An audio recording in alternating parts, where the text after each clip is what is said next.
మన ఇంట్లో పెద్దవాళ్ళు ఉంటే తెలియకుండా ఒక భయం జాగ్రత్త ఉంటుంది. ఎవరైనా నానమ్మ తాతయ్య అమ్మమ్మ తాతయ్య గురించి చెప్తే నాకు చాలా బాధేస్తుంది. ఎందుకంటే నాకున్న ఇద్దరు తాతల్ని దేవుడు చిన్నప్పుడే తీసుకెళ్ళిపోయారు. వాళ్ళతో నాకు మెమరీస్ లేవు. వాళ్ళు ఉన్నప్పుడు మెమరీస్ క్రియేట్ చేసుకోలేకపోయా. కానీ ఉన్న ఇద్దరు మామలతో నేను చాలా మెమరీస్ క్రియేట్ చేసుకోవాలనుకున్నాను. మా అమ్మమ్మ వాళ్ళ కూతురుతో మాట్లాడుకోవడానికి, మా నాన్నమ్మ వాళ్ళ కొడుకుతో మాట్లాడుకోవడానికి ఫోనులు లేవని బాధపడుతుంటే మా చెల్లి వాళ్ళిద్దరికీ టచ్ ఫోన్లు కొనిచ్చింది.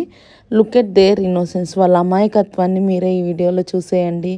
అంతే. ఈ వీడియోకి లైక్ చేసి షేర్ చేసి సబ్స్క్రైబ్ చేసేసుకోండి. హలో సంటి నేనే